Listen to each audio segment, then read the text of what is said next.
Let's talk a little bit more about the Empress of New York, unelected Governor Kathy Hochul. She really, Bianca, needs to chill out, right? Her comms team put out that statement yesterday that read like a Chinese knockoff of one of Donald Trump's statements.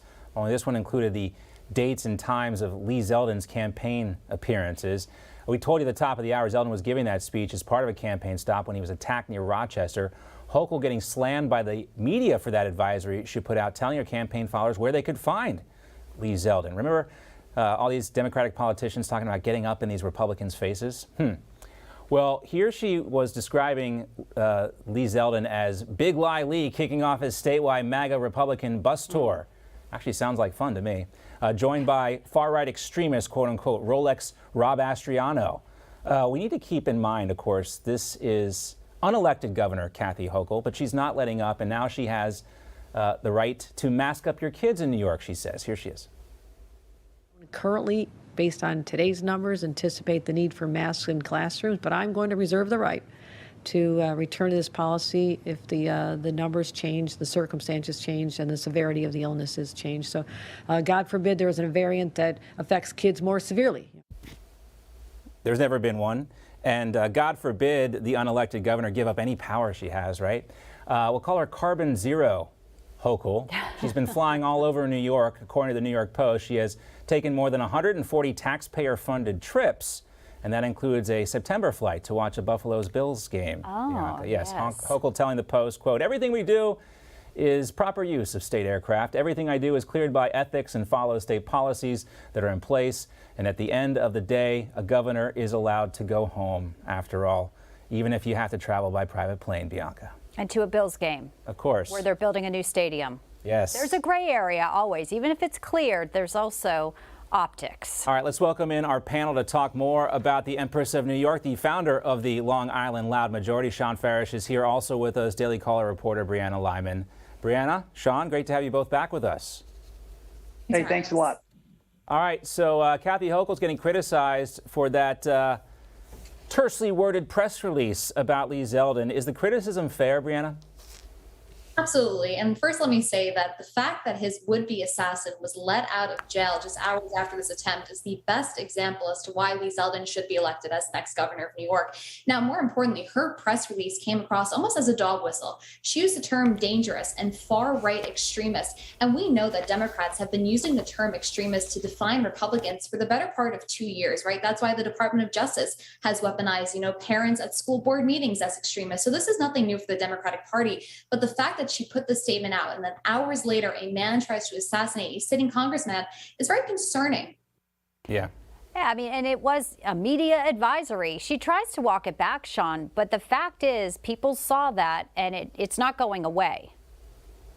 No, it's not going away. And, Lee Zeldin, I'm a big fan of his. He's a friend of mine. And, when I saw that this attack happened on him yesterday after what Kathy Hochul had put out, after all of the rhetoric that she's been spewing, when you call people extremists, extreme things happen to those people. And this is just an example of the left weaponizing language, telling people to get in their face, telling people to, like Maxine Waters did, push back at them at a gas station or whatever. We watched this happen, and look at how calm, cool, and collected the crowd remained. Look at how calm, cool, and collected Lee Zeldin remained. And look at his lieutenant governor, Allison Esposito, former NYPD officer, come in there and handle it, taking care of business. Nothing's getting past.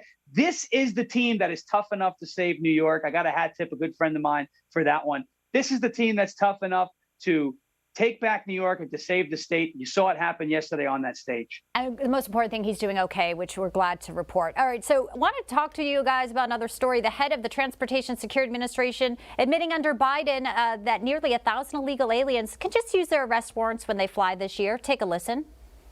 We aren't looking at whether a person is legal or illegal in the country. Our function is to make sure that... Why not? Because our role is to make sure that people that might pose a risk to transportation that's significant enough to either require enhanced screening or to not allow them to fly, that the proper... So your position is someone who is known to have violated the laws of the United States does not thereby need enhanced screening? You're not concerned about this person as a security threat?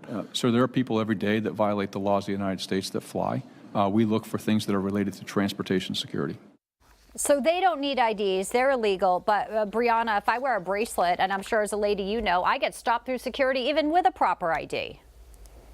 All right, I have to admit on live television, I've never been on a plane, so I don't really know how the lines work at an airport. But I will say that Josh Hawley's face pretty much says it all. I mean, you have this administration allowing, and again, it could be less than 1,000, but it just takes one bad apple to fall into the mix for a disastrous, deadly, incident to happen on a plane. And the fact that these individuals have consciously chosen to break the law, we're not supposed to trust that they're going to get on a plane and be safe and, law-abiding citizens or non-citizens on a plane. Absolutely not. The Biden administration is just trying to cover up for their ineffective immigration policies that are having disastrous effects and that will impact the midterm elections. I actually have a follow-up, too, for Josh Hawley. If I were in that hearing, I'd want to know, Shawn, I'd ask that TSA guy, isn't migration, illegal migration, a form of transportation and moving potentially unknown illegal aliens all over the country? Isn't that a risk to those communities where these folks are going?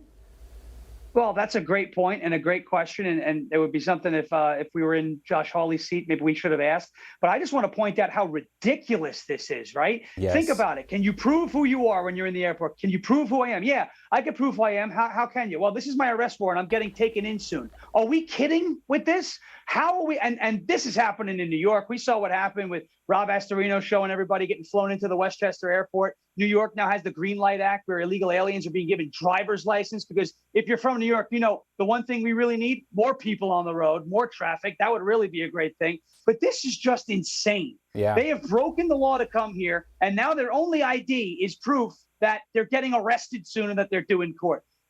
How did we get here is how I want to know. How did we get here? Nobody can answer that question other than just following the radical woke mob off the cliff into insanity. And I've seen this, I don't know if you guys have as well, even in the TSA pre-check lines, because they're being escorted through sometimes by law enforcement, and they cut in front of other people waiting in line. It's no fun just being a regular old American citizen anymore. Definitely not the friendly skies. Great to see you both. We got